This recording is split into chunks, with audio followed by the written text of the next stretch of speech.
Muito bem, estamos preparados ao vivo para vocês, para que a gente possa começar mais um estudo aqui no GEAL, o Grupo Espírita Amigos da Luz, que une o Japão, o Brasil e o mundo inteiro nessa corrente do bem, de paz, amor e união, onde a gente juntos vamos estudando o Evangelho de Jesus, vamos revivendo o Mestre Jesus em nossas vidas, sempre com a união, ainda que à distância, mas com o coração um do ladinho do outro, alcançando o infinito e chegando até você.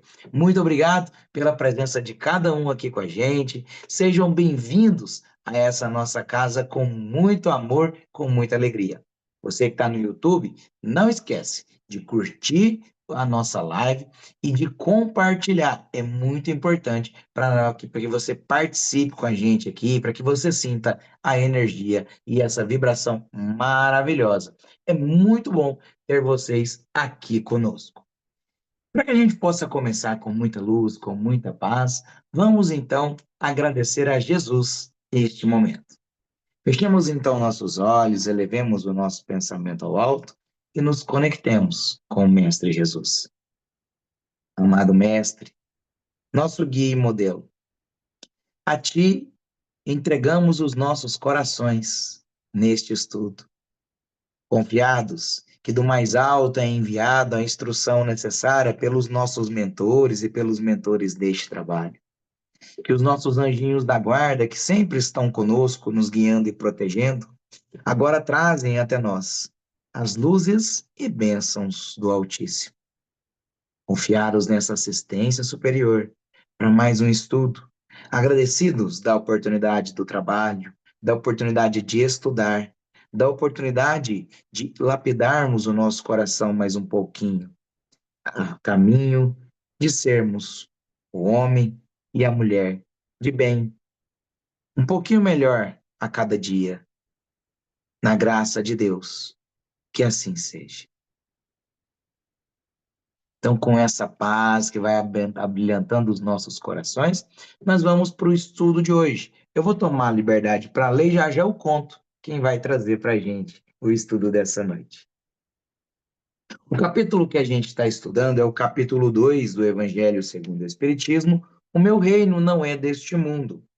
Iniciamos hoje a Instrução dos Espíritos, que nesse capítulo é contida de uma leitura, chamada Uma Realeza Terrena.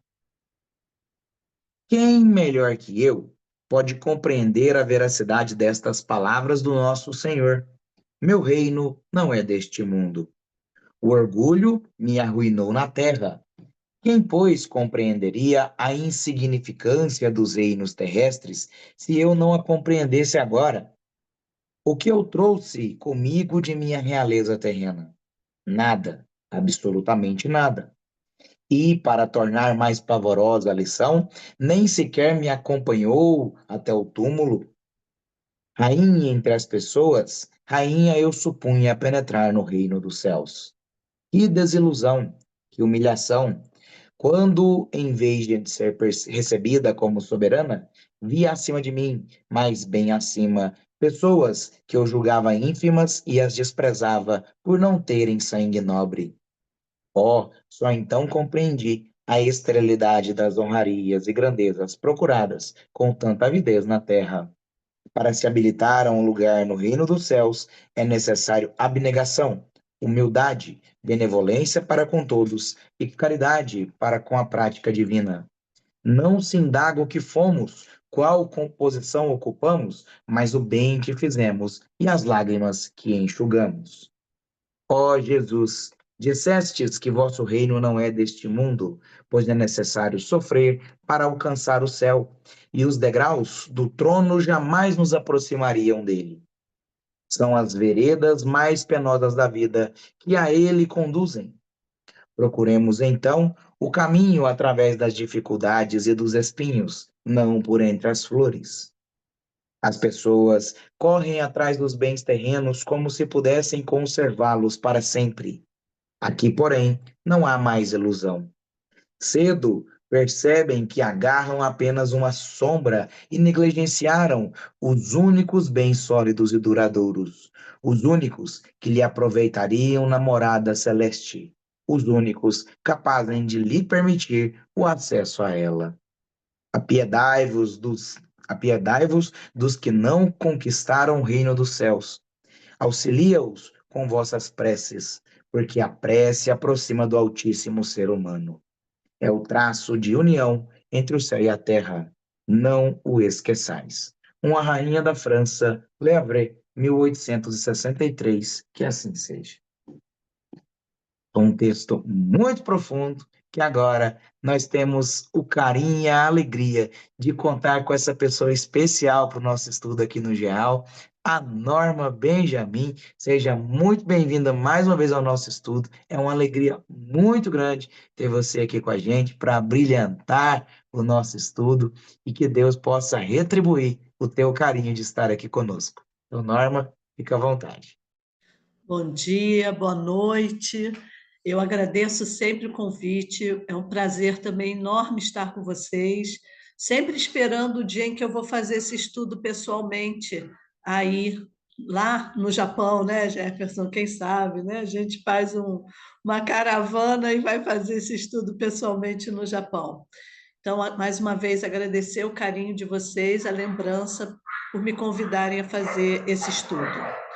É muito importante que a gente sempre chame a atenção para o fato de que as instruções dos espíritos, elas são assim a cereja do bolo dos nossos estudos, não é? E a cereja do bolo caiu para mim. Nós sempre temos a curiosidade, seria uma primeira curiosidade de saber quem seria essa rainha, né? Mas a espiritualidade sempre nos orienta e nos alerta para o fato de que a mensagem é que é importante e não aquele que traz a mensagem. Daí é nossa também responsabilidade em reconhecer a importância daquilo que lemos e estudamos. Mas eu gostaria de iniciar, eu sei que o grupo já vem estudando esse capítulo, né? Meu reino não é desse mundo, e a gente está aqui falando da realeza terrena, situando um pouco os fatos, situando um pouco historicamente, eu vou compartilhar aqui uma apresentação. Deixa eu só botar o som, depois vai ter som. E vocês me dizem se vocês, Jefferson, se apareceu, quando aparecer, você me avisa? Ainda não, peraí, está indo.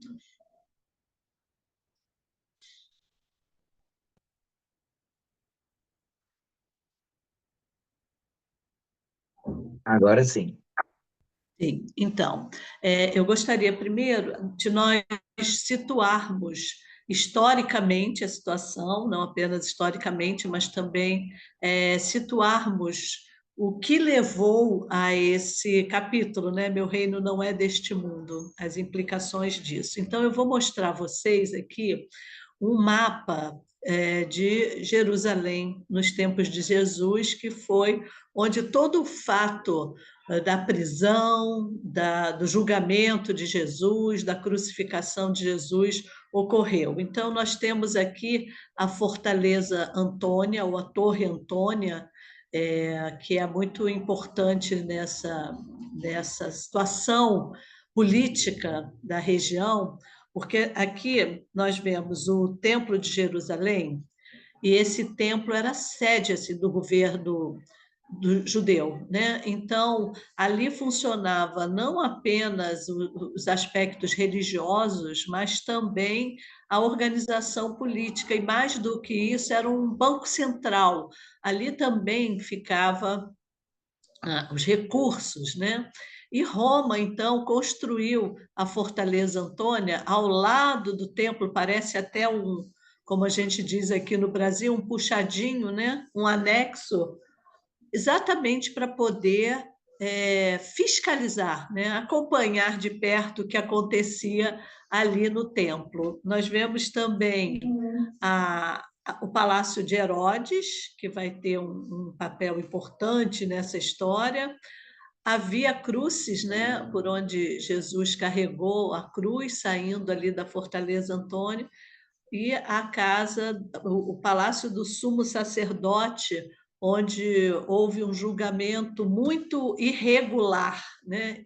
Por que irregular? Se fosse hoje e nós fôssemos avaliar em termos de legalidade, seria um julgamento totalmente legal, ele certamente teria sido anulado. Primeiramente, Jesus foi preso à noite, o que era proibido, né? Ele foi preso, foi levado ao palácio do sumo sacerdote, o que já foi outra coisa ilegal, ele deveria ter sido levado ao sinédrio, né? Inicialmente. Então, ele começa uma espécie de um interrogatório, e eles, então, o conduzem ao Templo de Jerusalém, e sem uma acusação formal, digamos assim, sem um boletim de ocorrência, né, que era necessário, fazia parte da lei, você teria que apresentar um arrazoado do motivo dessa denúncia, né, sobre Jesus. E eles, então, lá no templo, eles também aumentam essas acusações, o rol dessas acusações, porque eles estavam sob o domínio de Roma e eles precisavam, como queriam condenar Jesus à morte, isso só poderia ser feito com a quiescência de Roma. Então, eles vão e procuram Pilatos para que ele julgue Jesus. E Pilatos, inicialmente, e depois também, ele não vê ali motivos, mas ele vê ali um problema. Ele sabe que aquilo pode gerar para ele um grande problema.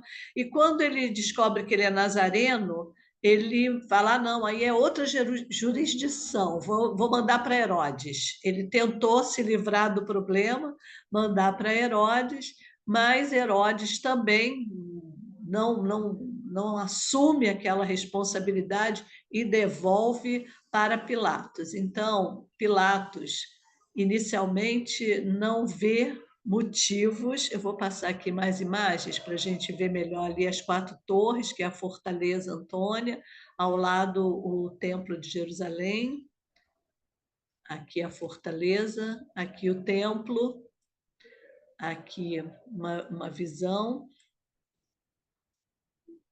E aqui, então, essas torres que, na verdade, eram uma fiscalização de Roma com relação aos judeus. Então, Jesus é levado à presença de Pilatos. Deixar vocês verem um pouquinho essa tela, depois eu vou tirar aqui. Ele é levado à presença de Pilatos, e Pilatos, na verdade, não percebe a não percebe que há um crime ali que pudesse ser julgado pelos romanos, porque quando se tratava de crimes ligados à religiosidade, ou especificamente à política dos judeus, eles é que julgavam.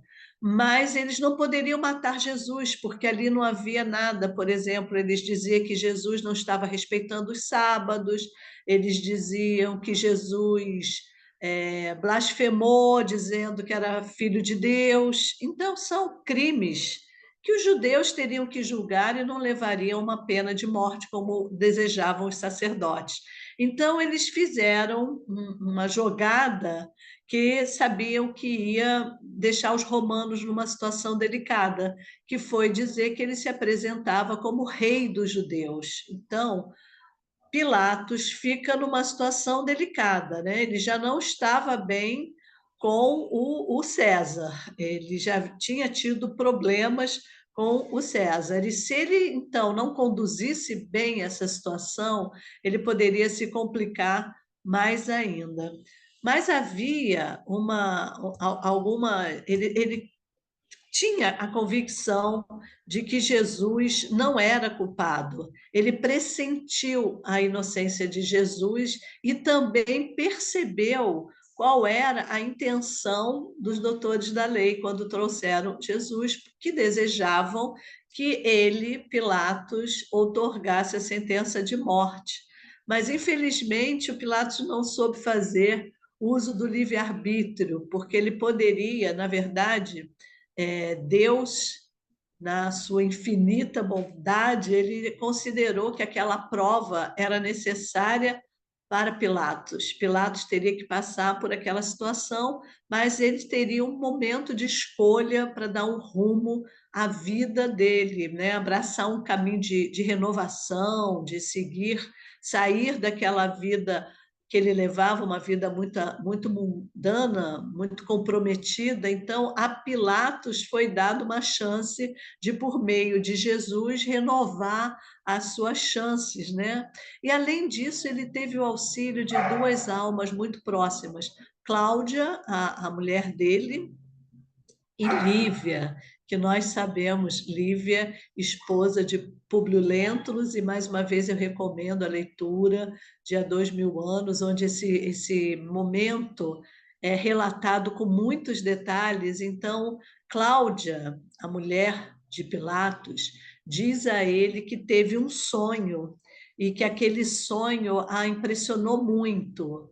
E, na época, os sonhos eram muito importantes, eles tinham muito respeito pelos sonhos, especialmente os sonhos premonitórios, né? Então, ele ficou um pouco impressionado também com aquilo, mas eu só quero destacar que, se Pilatos estivesse libertado Jesus, se ele tivesse feito a escolha certa, a crucificação aconteceria da mesma forma, porque aquilo precisava se cumprir. Então, na verdade, era uma oportunidade para o Pilatos, que não a soube aproveitar. Então, ele, além de Cláudia ter chamado a atenção dele por meio desse sonho, também teve Lívia, que era a mulher de Públio Lentus, o nosso Emmanuel, e a quem Pôncio Pilatos assediava, e ela sempre com grande sofrimento e sendo acusada injustamente de traição, tanto que Públio Lentulus estava separado dela, mas ela vai ao palácio e pede para interceder por Jesus. Então, ele teve duas almas, né, que foram procurá-lo, alertá-lo para a gravidade da decisão dele, mas ele não conseguiu tomar a decisão correta. Então, Jesus incomodava muito o clero e os fariseus, e isso daí ficou muito claro. Então, eles conseguem configurar uma denúncia afirmando que Jesus se colocava como rei dos judeus. Então, Pilatos pergunta para ele: És tu rei dos judeus, né? Então, Jesus: tu o dizes, responde: tu o dizes. E ele continua não vendo é, culpa em Jesus. E ele pergunta várias vezes se ele é o rei, e ele diz: meu reino não é deste mundo. Então, Públio pensa, né? Ele entende que, se ele não condenasse Jesus, ele ficaria mal com os sacerdotes, ficaria mal com César, que poderia interpretar que ele não defendeu os direitos romanos. Então, ele condena Jesus à crucificação e lava as mãos, como é uma expressão que nós usamos para indicar quando nós nos abstemos de tomar uma decisão importante e acaba tomando a decisão indevida, né, incorreta. Então, a gente contextua isso porque essa é a questão que levou à condenação de Jesus, o fato dele se colocar como rei e de as pessoas não entenderem que o que seria essa realeza, que não era a terrena a que essa rainha se refere nas instruções dos espíritos. Então, nós contextualizamos, nós sabemos que a crucificação ocorreria de qualquer forma, por meio de Públio Lento, de Pôncio Pilatos ou de outra pessoa, mas ela teria que acontecer, porém foi dada a Pilatos a oportunidade de, diante dessa situação, escolher um outro caminho e mudar de rumo, um rumo que já o havia comprometido, e nós sabemos que o final da vida de Pilatos foi muito ruim, e certamente as encarnações seguintes também. Então, o que eu quero destacar é exatamente chamar atenção para o que levou Pilatos a não ouvir os, os alertas que foram dados para ele, tanto por Cláudia quanto por Lívia. Então, Pilatos, ele. E aí eu recorro a Joana de Ângeles no livro Atitudes Renovadas. Espera aí que a apresentação não está seguindo.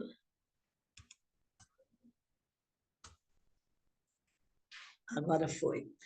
Porque Pilatos ele não conseguia se sintonizar com aqueles pensamentos edificantes. Ele era um homem devasso, ele era um homem que usava o poder mal. Ele, quando chegou ali à Judéia, ele foi muito mal com o povo. Então, ele não pôde captar essas influenciações generosas da espiritualidade, vindo não apenas do plano espiritual, mas também do plano material, por meio de Cláudia e Lívia. E aí, Joana de Ângeles nos ensina que devemos cultivar os pensamentos edificantes, aqueles que alimentam a nossa casa mental e que se transformam em bênçãos insuperáveis. És o que cultivas no mundo íntimo através dos seus pensamentos. Então, nós muitas vezes negligenciamos ou subestimamos a importância dos nossos pensamentos, porque, como aqui nos diz Joana de Ângeles no livro Atitudes Renovadas, o que nós cultivamos é o nosso mundo íntimo, e nós o cultivamos, os pensamentos, por meio da nossa casa mental. Nós vamos falar aí na casa mental, que é a sede dos pensamentos, né? A sede da mente. Então, Pilatos, e assim como nós, porque nós, quando estudamos o Evangelho, nós temos que trazer para nós esses ensinamentos e colocá-los na nossa vida. Então, nós precisamos alimentar esses pensamentos edificantes para que nós possamos também estar ligados e sintonizados com a espiritualidade maior. Então, o que é o pensamento? Vejam, uma força dinâmica, geradora e mantenedora do universo. Então, foi por meio do pensamento que o nosso planeta, que já tem 4 bilhões e meio de anos, foi criado, e que ainda tem fôlego para mais, se nós não o destruirmos, né? Para mais 4 bilhões e meio de anos de existência. Então, essa força do pensamento, ela é uma potência, segundo Leon Denis, é uma potência da alma, né? Então, cada qual vive no mundo edificado por seu pensamento. Então, era nesse mundo que Pilatos vivia, e por isso não foi capaz de ser justo. E nós falamos de casa mental, a sede do pensamento. Eu vou só recordar um pouquinho o que André Luiz nos fala no Mundo Maior, no livro No Mundo Maior, quando ele apresenta, ele diz, não temos, né, os orientadores que estão acompanhando André Luiz, nos diz a ele, e André Luiz nos reconta, que nós não temos 3 cérebros, mas o nosso cérebro, que é a sede dos nossos pensamentos, da nossa mente, ele é dividido em 3 andares, uma divisão didática, né? Então, há um primeiro andar, ou um porão, como queiramos, ligado ao passado, ao nosso subconsciente, e que é a residência dos nossos impulsos automáticos, que são a tradução, o histórico de tudo aquilo que nós já vivemos, e está ligado aos nossos hábitos e automatismos. Esses hábitos e automatismos podem ser bons, né? Por exemplo, que nos protejam de perigos, eu vou, ao atravessar a rua, olhar para os dois lados, né? Eu não atravesso a rua sem cuidados. Então, isso é um automatismo de preservação da vida. Mas, por outro lado, nós temos hábitos e automatismos que são muito nocivos para nós, que nos levam à agressividade, que nos levam ao pessimismo, a recorrer sempre à queixa. Então, isso está lá no nosso subconsciente. O nosso consciente, né, é o domicílio das nossas conquistas atuais, que estão ligadas à nossa vontade, ao nosso esforço, são as conquistas de agora, essas conquistas que vão consolidando em nós qualidades nobres. Então, essa é a nossa grande luta, estarmos sempre em busca dessa melhoria, e nós temos a casa das noções superiores, o andar superior da nossa casa mental, que indica aquilo que nós buscamos cumprir, são os ideais, as nossas metas superiores. E nós transitamos por esses andares. Em alguns momentos, nós estamos agindo por automatismo, pelo hábito, de repente, nós estamos fazendo uma grande caridade que nos eleva lá para nosso andar superior, voltamos para a nossa luta, para a nossa batalha, para as conquistas atuais.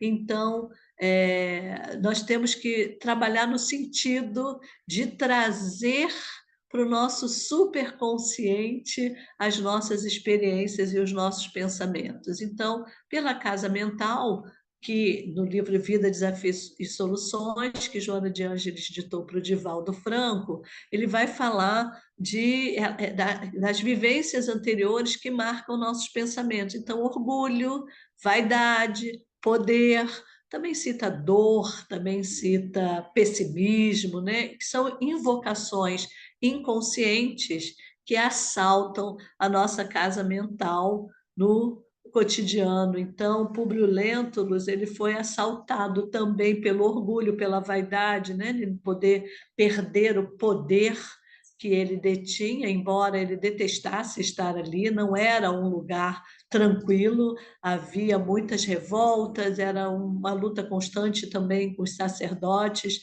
mas ele se deixou levar por outros sentimentos e por outros pensamentos que não foram bons para ele. Aí eu queria falar o que André Luiz cita e que hoje a ciência vem demonstrando com muita clareza a questão da localização no nosso cérebro desses três andares.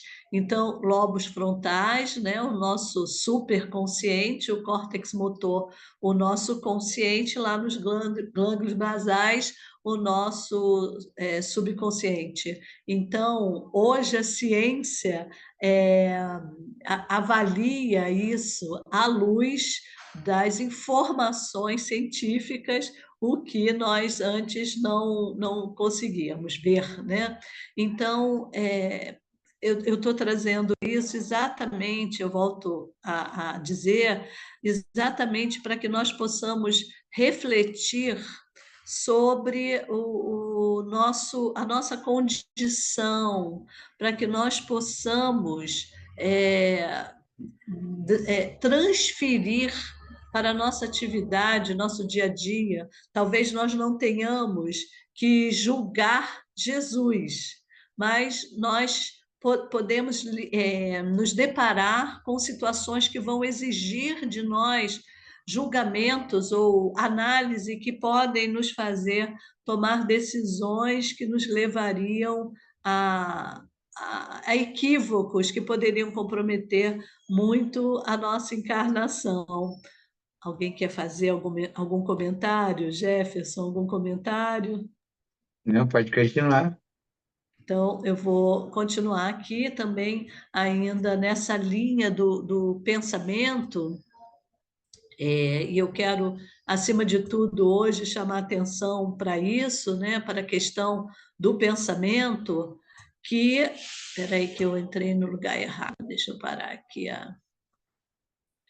Ainda chamando atenção para a linha do pensamento, eu vou recorrer muito a Joana de Ângeles, porque não à toa Joana de Ângeles, já prevendo tantas dificuldades pelas quais nós passaríamos na nossa transição planetária. Ela fez a série psicológica e ela nos traz muitas orientações nesse sentido. Então, no livro Atitudes Renovadas, a Joana de Ângeles fala das nossas afinidades pelo pensamento, né? Ela nos fala, diga, olha que responsabilidade, diga-me o que pensas e te direi com quem andas. Então, chama a nossa atenção para o fato que nós estaremos sempre em companhias físicas e desencarnadas de teor mental em afinidade com o nosso. Então, olha a importância do cuidado que devemos ter com os nossos pensamentos, porque nesses momentos decisivos e nas escolhas que devemos fazer para nos chegarmos no plano espiritual, com as lamentações que essa rainha chegou, nós precisamos compor esse campo mental de forma que nós nos sintonizemos e estejamos em afinidade mental com os pensamentos superiores. Então, no livro Palavras para a Alma, da Ana Teresa Camasmi, ela é a fundadora do Centro Espírita Tarefeiros do Bem, onde eu também trabalho. Ela nos diz que somos seres espirituais eternamente interligados uns aos outros em uma teia de amor divino que entrelaça nossos destinos. Isso é que é importante, porque nós estamos entrelaçados. Jesus estava entrelaçado com Herodes, com Pilatos, com Cláudia, com Lívia. Nós todos estamos entrelaçados. Então, é importante que essa teia seja efetivamente sustentada pelo amor divino. E ainda no livro Atitudes Renovadas, Joana de Ângeles nos diz que, lamentavelmente, a grande maioria dos nossos pensamentos é constituída de ressentimentos, interesses vis, paixões negativas, tudo aquilo que estava envolvendo Pilatos naquele momento, anseios libertinos, repetitivos e vulgares. Então, nós precisamos avaliar, né, se nós também não nos acomodamos, porque a acomodação também nos leva à repetição daqueles comportamentos ou daqueles pensamentos que nós cultivamos com frequência. E muitas vezes, como vem lá debaixo da casa mental e vem de muitas encarnações, nós não acreditamos que podemos vencer aquilo, ter êxito naquela experiência. Então, nós devemos, sim, insistir, perseverar, porque aí a gente sobe para o andar seguinte, que é o andar da luta, da vontade, da perseverança, né? Abrir espaços mentais no nosso campo viciado, são aqueles automatismos e hábitos que nós trazemos de inúmeras outras encarnações, então é um campo mental viciado, por isso não é fácil essa mudança, né? E plantar sementes novas de otimismo e de esperança para nós sairmos desse estado doentio, né? Pilatos era um homem com todos aqueles pensamentos que eu citei antes, né? Os pensamentos vis, aqueles pensamentos que o levavam a uma repetição, inclusive levava a uma repetição porque não havia a insistência, o desejo, a perseverança de sair daquela situação.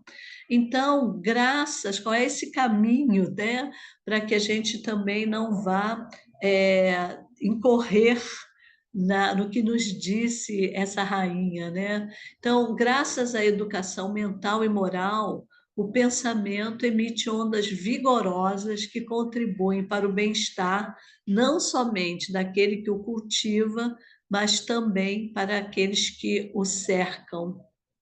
Então, quando há essa educação mental, nós somos capazes, primeiro, de emitir essas ondas vigorosas. Nosso pensamento ele emite ondas vigorosas que nos que não apenas fazem com que nós recebamos, mas também que nós emitimos e somos capazes de envolver o outro, mas nós também recebemos essas ondas. E é muito importante a gente ter em mente que quando nós emitimos um pensamento e a gente não tem a clareza disso, quando nós emitimos um pensamento, esse pensamento ele sai da nossa mente. Nós vimos ali que o cérebro é a sede da mente, de onde vêm os pensamentos.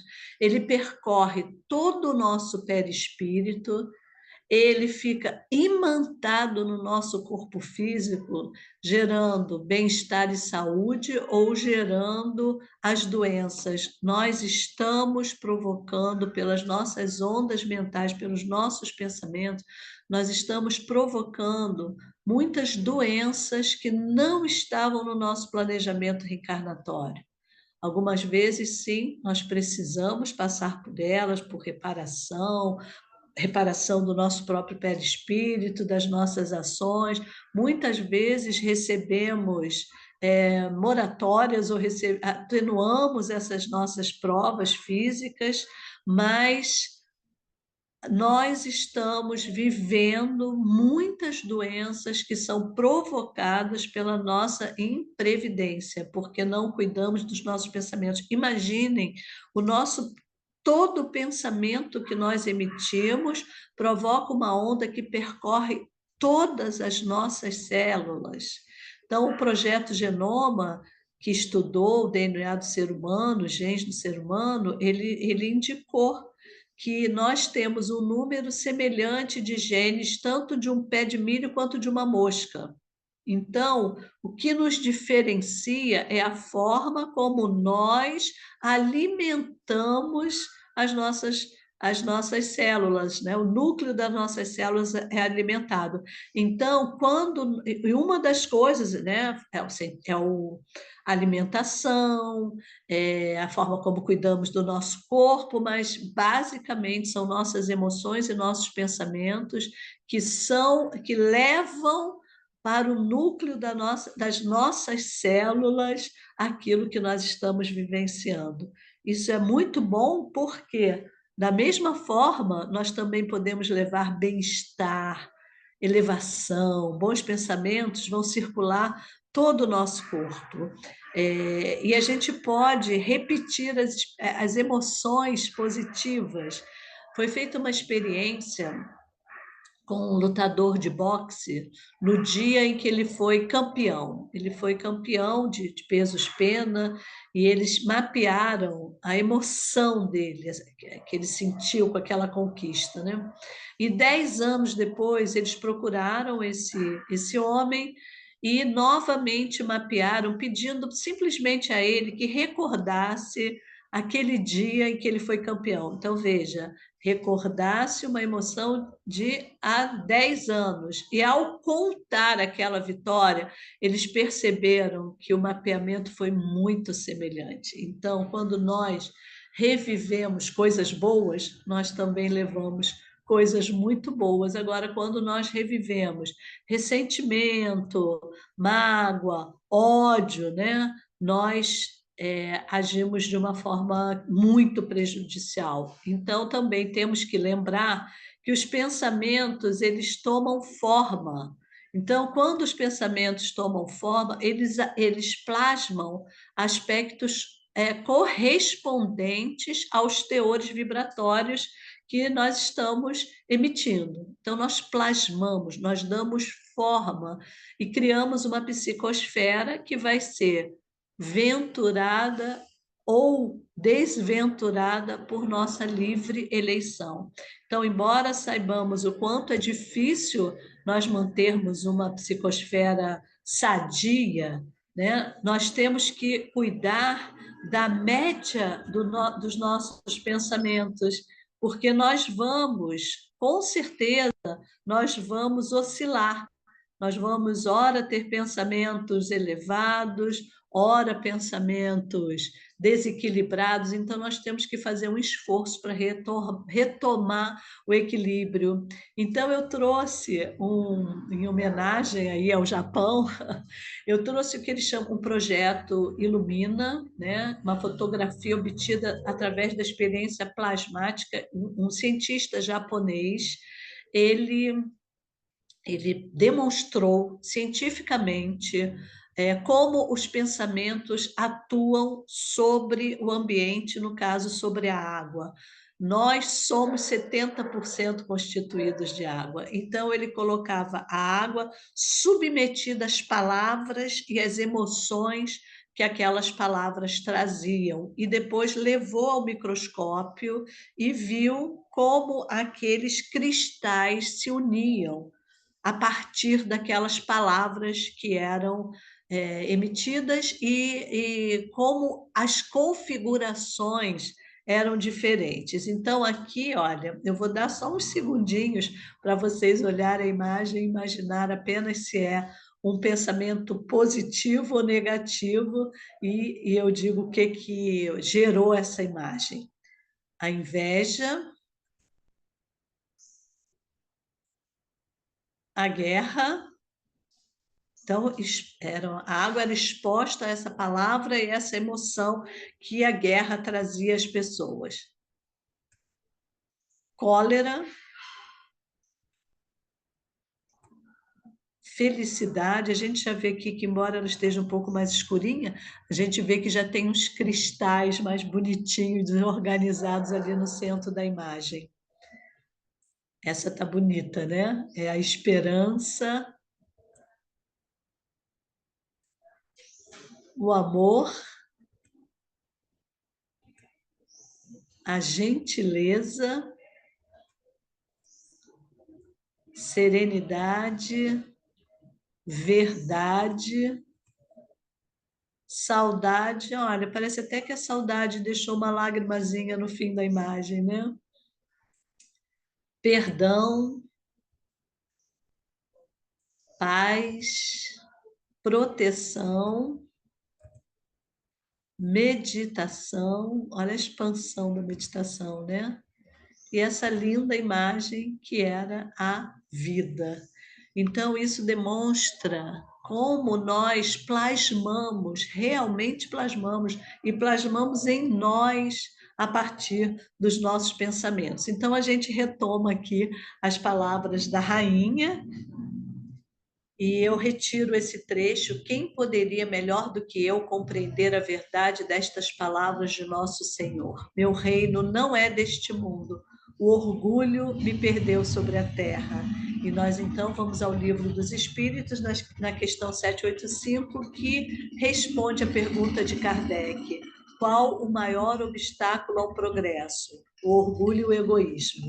Então ele está falando: refiro meu progresso moral, pois o intelectual avança sempre. Então, nós vimos que ela reconheceu, e nós precisamos também reconhecer o maior obstáculo ao nosso progresso, mas ela também nos dá a orientação, o caminho para preparar um lugar nesse reino. Então, a abnegação, a humildade, a caridade e a benevolência para com todos. Eu vou mostrar um vídeo. Esse vídeo ele vai mostrar, de modo geral, algumas situações em que pessoas são muito antagônicas, são de times diferentes, são de gerações diferentes, são de escolhas de vida profissionais diferentes, e a gente vai ver a situação a que eles foram submetidos. Pode perder um ano, pode perder Jefferson, tudo. se não tiver som, você me avisa. Ultimamente, o Corinthians, mesmo com investimento bem Sim. inferior ao Palmeiras, é um time superior. Eu tenho uma pessoa que trabalha com a gente. O meu trabalho é bem intenso, então muitas vezes eu não consigo assim dedicar. E daí eu cuido de todas as coisas na casa dela, cuido da Isabela também, né, que é a filha dela. A maneira com que eu me visto, ela dá credibilidade para o que eu faço. Nossa, ter que usar terno, gravata, não é muito minha vibe, não. E a nossa democracia, a nossa liberdade está indo embora.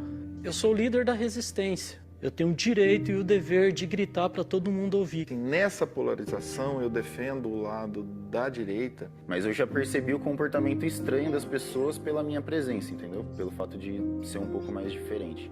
É claro que na minha infância era tudo muito diferente, porém, as pessoas mudam com o tempo, seus gostos, suas preferências. Para mim é muito importante eu manter essa rotina de treino, porque eu sinto um bem-estar muito grande quando eu me exercito. Às vezes, por exemplo, faço alguns exageros, aí eu já sei que eu tenho que moderar depois, né?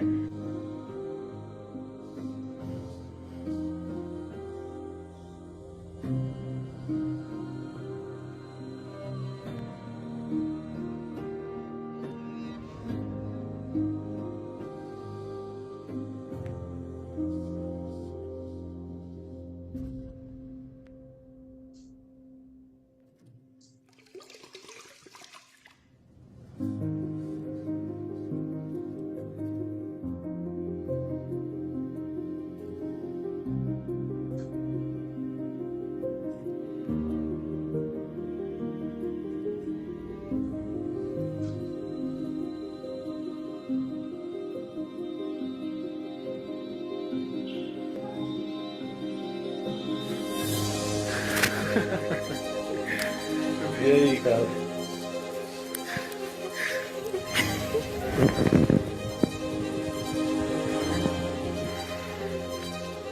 E aí, fera? Tem que confessar aqui que é um cara que eu já falei mal. Ah!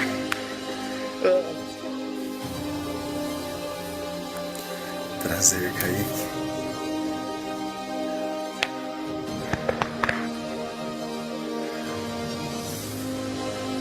Ai, não sei. Nem imaginava, velho. Pra mim foi bem emocionante, assim. Essa pessoa que salva minha vida, mas todos os dias. Desculpa qualquer coisa, viu? Eu que te peço. O aconchego desse abraço me lembrou um pouco do meu pai.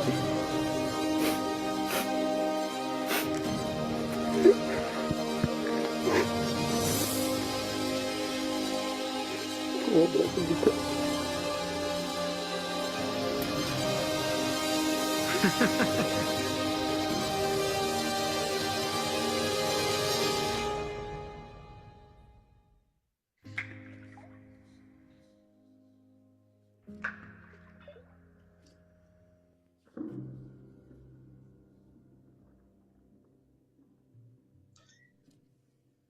Bonito isso, né? Então, quando a gente consegue ficar numa posição de humildade, né? Que a gente consegue enxergar o outro despidos de todo orgulho. Ali a gente viu aqui no Brasil, está havendo muita polarização política, time de futebol, então tinham dois times ali adversários, ideologias políticas diferentes, projetos de vidas diferentes, mas quando a gente vem para dentro de nós mesmos, para a escuridão da nossa humildade, nós conseguimos enxergar o outro de outra forma.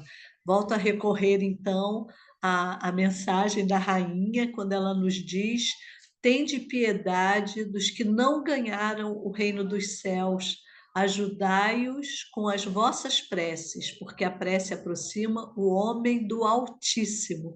É o traço de união entre o céu e a terra, não o esqueçais. E aí também no livro Palavras para a Alma, a Ana Teresa Camasmi, ela nos diz como exercitar o controle do pensamento e renovar as atitudes.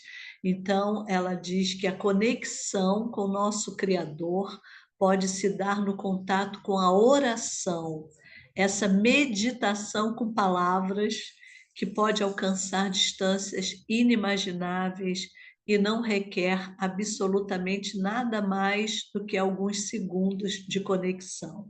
Nós, espíritas, ou que estão conhecendo a doutrina dos espíritos, nós falamos muito na oração, o tempo todo nós falamos em oração.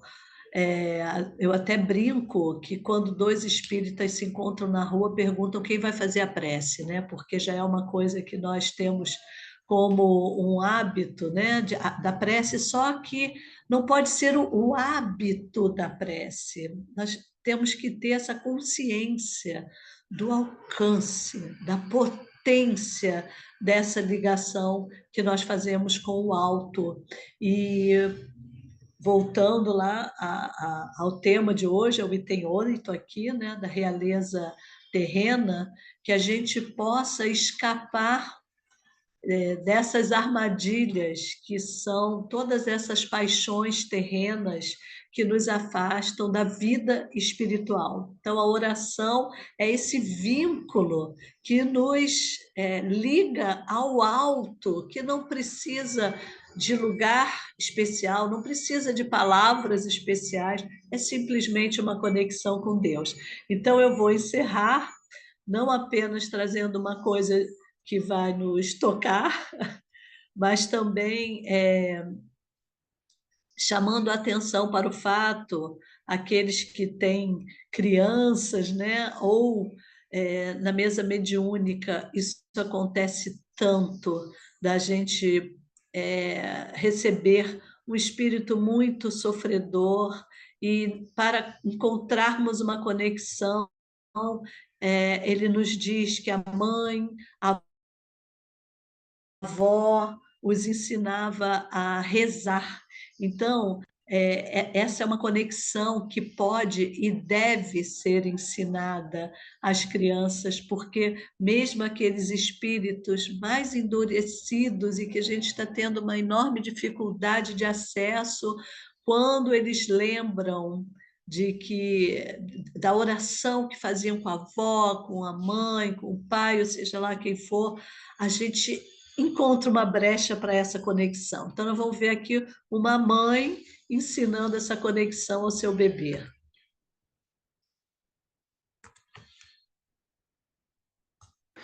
O Senhor é convosco. Ele é convosco. Bendita sois vós. Bendita sois vós. Entre as mulheres. Entre as mulheres. Bendito é o fruto. Bendito. O que é um fruto? O fruto é o que dá na árvore, a fruta. Bendito é o fruto. Bendito é de comer, maçã? É a maçã. Bendito é o fruto. Bendito e é melancia e é pera e é tudo comer? É, tudo de comer.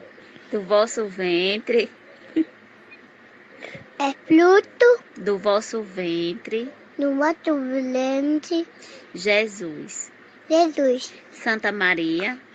O que Santa Maria? É a mãe de Jesus. Santa Maria, mãe de Santa Deus. Maria. Mãe de Deus. E mãe de Deus. Rogai por nós. Rogai por nós. Pecadores. Pecadores. Agora e na hora. De dormir. De nossa morte. Amém. Nossa morte. Amém. Então, gente, quem ora, quem faz prece, está conectado com Deus. Então, a gente precisa exercitar e ensinar desde cedo essa conexão, porque a gente está falando de uma rainha e nós podemos imaginar o que é uma rainha chegar e descobrir que não tem privilégios, que não é tratada como uma rainha e que os mais humildes estão numa condição muito superior a ela. Mas esses sentimentos são comuns. E se nós não cuidarmos, nós podemos ter a mesma sensação, porque nós também muitas vezes nos achamos merecedores daquilo que está longe de merecermos. Então, muita paz para todos. Mais uma vez, obrigada pelo convite e pelo prazer de estar com vocês. Norma, a gente é que agradece o carinho teu para conosco, de estar aqui nos trazendo essa instrução. E durante a tua fala eu lembrei de algumas coisas que foi me vindo à cabeça, né? A primeira é que a gente possa analisar que muitas das vezes a gente espera a instrução dos espíritos mais evoluídos, né? A gente fica esperando o mentor, vou esperar o mentor me falar alguma coisa, eu quero adivinhar, eu quero saber do futuro, e você mesmo já começou, né? Não importa aqui quem falou, o que importa é a mensagem, porque de fato, né, essa rainha que está escrevendo essa mensagem, ela não é um espírito puro, né? Ela não é um espírito evoluído, ela ainda é um ser carnal, vamos dizer, de certa forma, materialmente, né? Apesar de estar já desenvolta do seu corpo, mas ela é um espírito materialista, assim como nós. E ela traz uma lição, né? Não é aquela lição da instrução, a lição do amor, ela traz a lição da prática. Ela está vivendo naquele momento a desilusão da perca daquilo que a gente julgava que era importante. Será que a gente não está nessa mesma situação, né? Será que, apesar de não ter a realeza, mas nós não estamos criando castelos, né, pro nosso ego, criando reinos para o nosso ego, que quando a gente desencarnar, a gente vai ver que eles não eram importantes, né? Eu fui pensando isso quando você estava falando, e, sobretudo, avaliar a importância de nos colocar realmente na posição de seres imperfeitos, mas que querem evoluir, que querem buscar ser melhores, né? É possível termos uma realeza terrena? Acredito que sim, é possível, desde que ela seja a realeza espiritual. Então, se eu quero que a minha realeza seja duradoura, eu preciso criar ela de coisas que eu vou levar quando eu sair daqui. Então, ter mais amor, ter mais paciência, ter mais tranquilidade, esperança, fé, ter mais virtudes, talvez seja a realeza verdadeira, né, Norma? De que eu vou levar comigo, né? O Emmanuel disse, né? O bem que fizermos será nosso advogado em qualquer parte. Então, se a gente arrecadar de coisas boas, nós vamos ter a realeza, né? Então, Jesus, como você bem trouxe, ele trouxe um problema, uma problemática para o reinado da época, ao passo de ser perseguido e condenado, porque se ele fosse um rei tirano, um rei perverso, que queria tomar à força o poder, como os reis da época, ele seria respeitado pela espada. Ele seria respeitado pelo seu poder, né, pela sua tirania, assim como eram os reis da época. Por exemplo, Pilatos é muito inteligente, porque não é de se considerar que todos na época de Jesus eram primitivos no quesito de ensino. Pilatos era muito inteligente. Ele lava as mãos, ele joga ao povo a decisão, justamente porque ele não queria manchar ele mesmo de uma decisão tão perversa. Ele queria, como se diz, pode falar, Norma. Desculpa, não queria te interromper, não. Pode Não, pode continuar. falar, não interrompe, não. Então, você chamou a atenção uma coisa importante que eu acabei não querendo me alongar muito, com medo de ultrapassar o tempo, mas o Pilatos, sim, ele tinha uma formação muito consistente, era de uma família de posses, e ele percebeu não apenas a intenção dos sacerdotes, que eles queriam, né? Como percebeu o que aquilo poderia trazer para ele. Mas ainda assim ele tentou uma jogada, que eles poderiam libertar um preso na Páscoa. E ele pensou assim: vou botar Jesus e Barrabás, porque Barrabás, desculpa, a gente vê assim, Barrabás era um ladrão. Não, Barrabás era um ladrão muito cruel, que também tinha interesses políticos. E ele viu, quer dizer, Pilatos viu a recepção que Jesus teve quando chegou. Ele falou: pô, está garantido, vão ficar com Jesus, né? Eles receberam Jesus tão bem, o outro é um ladrão cruel, né? Então, vou me safar dessa forma. Só que o povo esperava que Jesus usasse das armas da guerra material. Então, chamar os exércitos e massacrar o exército romano, mas Jesus estava falando de outra guerra, que é a guerra interior, que é muito mais difícil da gente empreender, né? Era só isso. Desculpa, Gerson, ter te... Não, que isso, que interrompa mais vezes com esse nível de sabedoria que você traz para a gente, porque realmente o Pôncio Pilatos, pela sua hierarquia moral, familiar e de estudos, era sim um doutor da lei, ele não era um legislador apenas, porque naquela época o governo se confundia com a religião, sobretudo com a religião judaica, com os preceitos de Moisés. Então, ele saberia, por exemplo, que o poder é dado, mas é tirado. Então, se ele, por conta própria, absolve Jesus, mas os sacerdotes, que eram as pessoas que poderiam ter poder, por exemplo, para convencer Roma de destituir Pilatos, ele poderia perder o cargo, ou poderia ser condenado junto com Jesus, porque ele sabia que Jesus ia ser condenado. Eles já tinham condenado Jesus. Eles levam a Pilatos porque era quem deveria chancelar, como qualquer hierarquia. Como aqui no Brasil tem primeira, segunda, terceira instância, e dependendo do que possa acontecer. Mas aí o Pilatos, de uma inteligência muito grande, ele quer dividir a responsabilidade. Não fui eu, foi vocês, né? Mas o povo, que era muito primitivo, e a norma traz isso de uma forma tão bela, o povo que era muito primitivo, eles queriam ver o milagre. Eles aprenderam que Jesus fazia milagres. Então, se Jesus fosse realmente o Filho de Deus, se ele fosse o enviado ao mundo para acabar com o sofrimento, ele deveria ter condição de acabar com o dele. Porque o que o povo pensa é assim, uai, se esse cara não dá conta de tirar ele mesmo da chicotada, não dá conta de tirar ele mesmo da cruz, ele vai tirar a gente do problema por quê? Como? Qual poder que esse cara tem aí, se ele não livra nem ele mesmo do sofrimento? Porque nós somos materialistas, nós não entendemos que de fato Jesus estava naquele momento servindo de exemplo. Ele estava no Calvário, como diz talvez no costume catequista, né, católico, servindo de cordeiro para ser sacrificado em nosso lugar.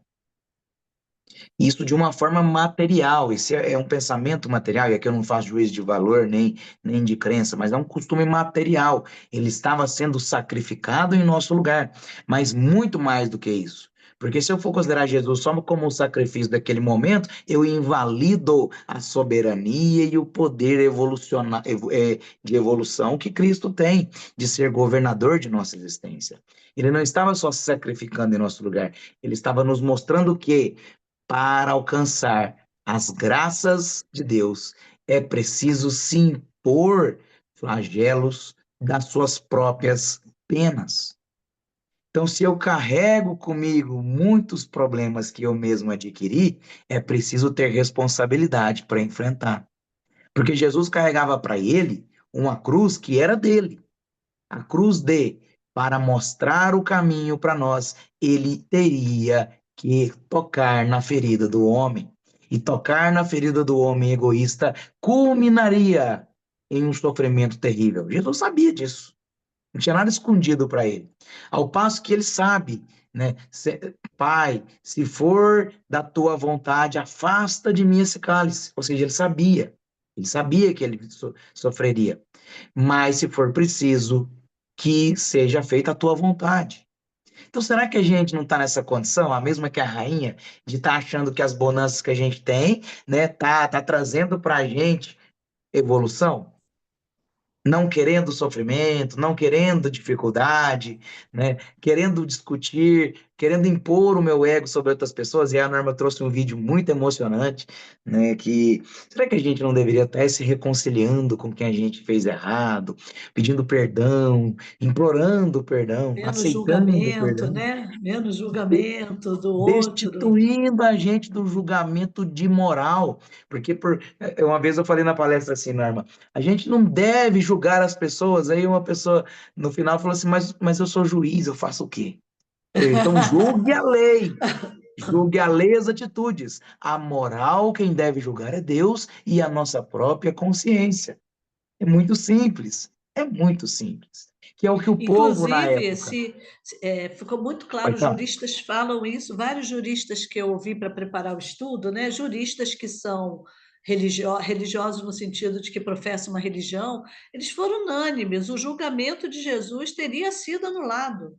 Ele não percorreu nada do processo, ele teve inúmeras falhas, ele jamais teria chegado onde chegou. Então, seja juiz aplicando a lei, né? O povo esperava tanto de Jesus, uma figura apocalíptica, vamos dizer de certa forma, que acabaria com uma era, e ainda se espera esse Jesus apocalíptico, que ele vai voltar à terra e vão ser arrebatados os escolhidos, e o povo que vai cair em sofrimento, um Jesus apocalíptico, que eles o prendem, levam para o sinédrio, os dão vendam seus olhos, dão bofetadas nele e pergunta: quem te bateu? Você não é o adivinho? Você não é o profeta? Quem te bateu? Fala aí pra gente. Olha o nível vamos dizer, de certa forma, de provocações. E o nível materialista nosso. Porque eu coloco nosso, porque provavelmente a gente estava lá na época e está aqui até hoje. Então, não tem ninguém, nenhum santo aqui.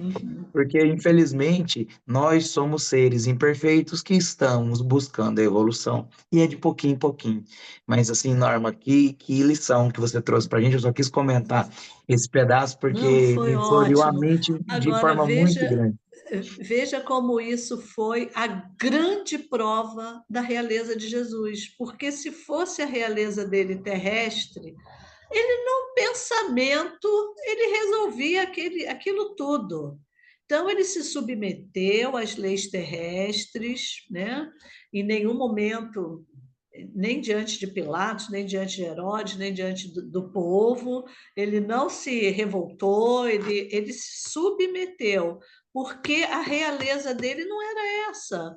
E o que as pessoas esperavam é que ele agisse como um rei da realeza terrena. E ele deu essa grande lição de que realmente o reino dele não era desse mundo e é esse reino que a gente precisa buscar, como disse a rainha, não pelo caminho das flores, né? O caminho dos espinhos, das dores, das úzes, mas são dores de crescimento, pelas quais, diz Leon Denis claramente, né? Todos nós precisamos passar.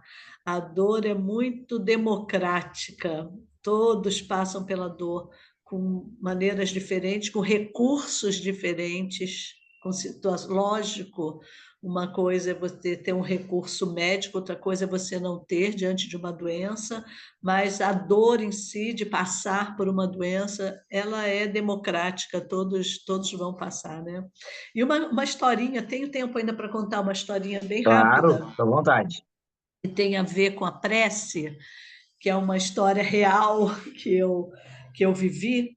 Eu tinha numa escola onde eu trabalhei, eu tinha uma secretária, uma jovem, ela é muito bonita, e depois eu saí dessa escola e eu a acompanhava no Facebook, e eu vi as pessoas escrevendo algumas mensagens para ela, né? Que bom que você está bem, foi um livramento, ela é evangélica, foi um livramento, né? E aí eu percebi que tinha acontecido alguma coisa. Eu liguei para ela e ela disse que estava indo para um shopping aqui do Rio de Janeiro e ela foi interceptada no sinal e sofreu um sequestro relâmpago. Dois meninos menores entraram no carro, né? E ela estava ouvindo orações evangélicas. Ela estava no carro ouvindo orações. E aí um deles falou: você está indo para onde? E ela teve a inspiração, olha só, a conexão com o alto. Ela teve a inspiração de dizer: estou indo para a casa da minha avó. Não sabe nem por que ela disse isso. Estou indo para a casa da minha avó. Aí eles falaram assim: você vai entrar aqui, levaram-na para um lugar lá, e onde entraram mais dois, e aí sim, adultos, armados, né? E eles disseram para ela assim: você está rezando? Ela falou: tô. Então vamos rezar todo mundo junto, que a gente vai fazer um ganho, então vamos rezar para dar tudo certo, né? Então eu brinco que é o primeiro culto no lar, no carro, o primeiro culto evangélico no carro para fazer o mal, né? Então vamos, porque a gente não vai fazer nada com você, nós vamos deixar você num lugar seguro. E aí eles começaram a andar, ela, não, me deixa aqui, não, aqui não está seguro, a gente não vai fazer nada com você, vai deixar você num lugar que alguém faça? Não, a gente vai deixar você num lugar seguro. Aí onde eles acharam que era seguro, deram dinheiro para ela, falaram, toma esse dinheiro, vai para casa da sua avó, se faltar a sua avózinha lá inteira. Aí ela foi, né, ligou para o namorado e tal, bom, voltou para casa. E aí ela me disse assim, você sabe que eu estou muito traumatizada, eu durmo, eu vejo aquela cena e tal, mas eu não estou com raiva deles. Eu falei, que ótimo, você não está, né? Nem se esforce para ficar, já que não está, não se esforce para ficar. E aí eu falei, você se importa de eu levar o seu nome só para a gente fazer uma prece lá no centro, né? Não, claro que não, não sei o quê. E eu levei o nome para você acalmar seu coração, para você ficar mais tranquila, né? E ela então falou que não, eu levei. E aí veio uma psicografia. Olha só o que veio de psicografia para ela.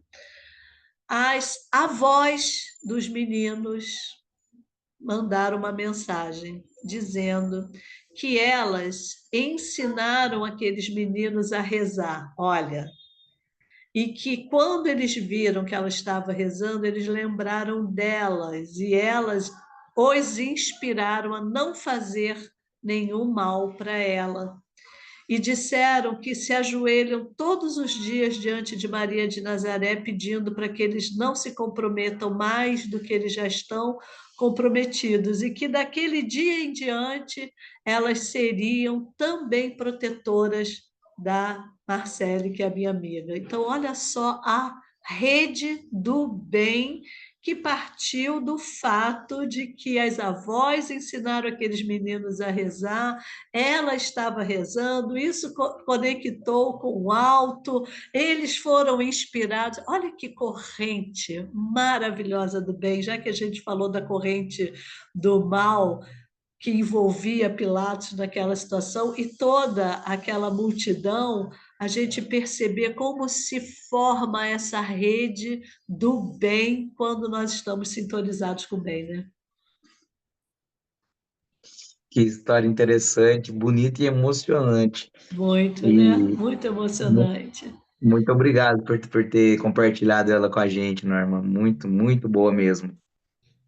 Então, pelo horário, né, em respeito também a quem está nos assistindo, eu quero agradecer com o coração assim maravilhado, que é com muita alegria e com energia imensa que eu te agradeço, Norma, por estar aqui com a gente, por ter Eu que trazido, agradeço. né, o estudo de hoje. Volte quantas vezes, né, quiser, aqui sua carteira já está assinada no GEL, você já sabe disso, Só né? falta eu receber o crachá, tá? Estou É, aguardando. que ótimo, a gente fica muito feliz com a tua presença. Então, para a Obrigada. gente agradecer, né, e também doar, vamos fazer uma vibração e depois a nossa prece de encerramento. Fechemos então nossos olhos, elevemos mais uma vez o nosso pensamento ao alto, para que possamos sentir nesse momento de vibração que do céu desceu sobre nós uma luz muito forte. Ela esteve se fortalecendo em nosso coração durante o estudo, e agora é possível perceber que no nosso coração ela é bombeada para todo o nosso corpo, aquecendo os nossos braços, o nosso tronco, descendo as nossas pernas, a ponta dos nossos dedos, e voltando ao nosso coração, ele bombeia essa energia para as nossas cabeças. Agora essa energia parte fica conosco e parte paira sobre as nossas cabeças e se dispara ao céu como um faixo de luz, como um canhão de luz que alcança as alturas. Lá no céu, ela encontra a vibração de cada um de nós, uma vai se encontrando a outra, para que junto com a energia que emana direto do Pai, ela possa se multiplicar e abraçar esse nosso planeta como um manto protetor, como um escudo que protege essa nossa terra. E essa energia, ao se chocar uma com a outra, vai caindo de volta sobre a terra, como chuva de bênçãos, que ampara e protege todos aqueles que precisam. Que essa energia encontre aqueles que sofrem e choram, à beira do caminho, sem enxergar que existe uma luz ao fim do túnel. Que essa energia os alcance, para que nesse momento eles possam sentir ainda que lá no fundo, que nós todos somos seres de luz, só estamos emaranhados nas trevas. Que ela alcance todos esses pequeninos, sejam encarnados ou desencarnados, para que possam receber o amparo, a proteção, a calma para as tuas dores, a cura para as tuas doenças, a medida cada qual do merecimento, mas que também ela encontre em todos os endurecidos e possa ir diminuindo um pouco mais essa casca grossa e dura que a gente vai criando sobre o nosso coração. Que possa, tal qual a água na pedra, ir batendo, batendo, batendo, até que um dia se transpareça do outro lado. Mas que essa luz também recaia sobre aqueles que já trabalham na seara do Cristo, aqueles que já se encontram revigorados, que possam sentir ainda mais forças para continuar nesta seara. Que essa luz permaneça em nossas casas, protegendo, amparando e guiando os nossos passos. Os nossos, dos nossos familiares, aqueles a quem amamos, mas também dos nossos inimigos, dos nossos desafetos. Que essa luz possa se converter, talvez, no perdão entre cada um de nós. Que ela permaneça conosco durante toda a semana, a fim de que nós a reforcemos aqui novamente, no próximo sábado. Por fim, vibremos por todos nós. Pai de infinita misericórdia, que nos permitiu estar aqui mais um dia encarnado, que entendamos a necessidade de nossas existências para nosso aprimoramento moral, para o nosso resgate, para a oportunidade de reconciliação com nossos irmãos. Confiados em tua assistência, iniciamos este trabalho e confiados em tua presença em nossas vidas, vamos encerrando. Agradecidos da oportunidade do estudo, confiantes que nós podemos fazer coisas impossíveis se em ti depositarmos a nossa fé. Que sejamos pessoas melhores a cada dia. Que entendamos a necessidade da caridade, do perdão, da benevolência e da indulgência. Graças a Deus. Graças a Jesus. Que assim seja. Norma, mais uma vez, nosso muito obrigado pela tua presença e um muito obrigado a cada um de vocês aqui conectados conosco, nos acompanhando e vibrando também boas energias por todos nós. Nosso próximo encontro, no sábado que vem, no mesmo lugar, no mesmo horário, e você é nosso convidado mais que especial. Até lá. Um beijo em cada coração. Obrigada a todos.